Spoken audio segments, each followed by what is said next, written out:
Okay, let's talk about something we've all been through. You're deep in a project, maybe 6 months down the line, and you're chasing a really tricky bug. You have to figure out when a certain piece of code changed, and more importantly, why. So you do what any of us would do. You open up the Git log, hoping for some answers. And then you see this. Just a wall of commit messages that tell you absolutely nothing.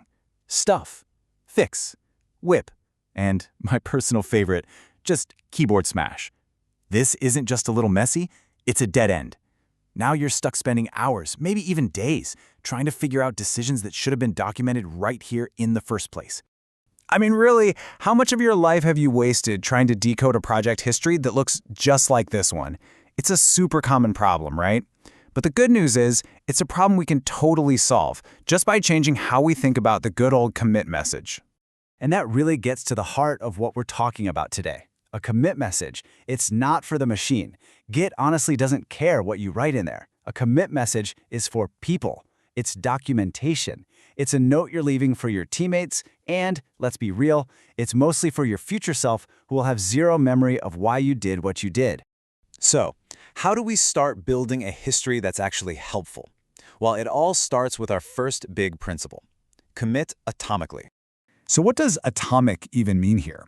An atomic commit is a commit that does exactly one thing, and it does that one thing completely. Now, this doesn't mean one file or one line of code. It means one single, self-contained, logical change. So, for example, add user authentication is one logical change, even if it happens to touch 10 different files. And why is this so important?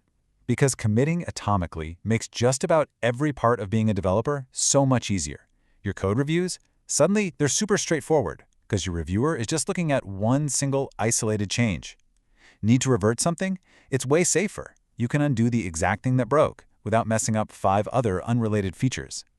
And maybe best of all, it makes your project history clean and readable, which turns a tool like Git Bisect into an absolute superpower when you're hunting down those tough bugs. This slide really just says it all, doesn't it? Over on the left, you've got the monolith, one giant commit where everything is just dumped in together. It's a mess, it's impossible to review, impossible to revert. But on the right, you have the exact same work, but it's presented as a story told through 6 atomic commits. Each one is its own little chapter. It's the same amount of code, but the history is 1,000 times more useful. All right, so once we're making our commits nice and atomic, the next piece of the puzzle is writing messages that are just as clear and focused. And that brings us to principle number 2. Write intentionally. You know, a really great commit message follows a pretty simple formula. It has a type, which tells you what kind of change it is. It has an optional scope to tell you where in the codebase the change happened. And it has a short description of what the change does. And here's a pro tip. Write that description in the imperative mood. So, add feature, not added feature. It's a small thing, but it makes the whole history read like a clear set of instructions for building your software.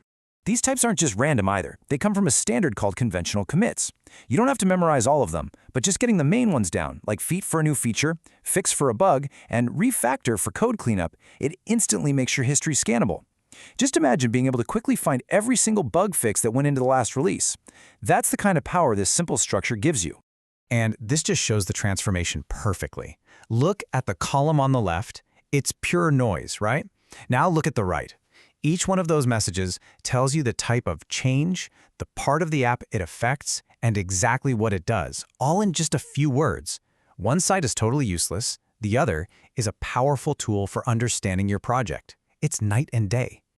Okay, so we've got the principles down.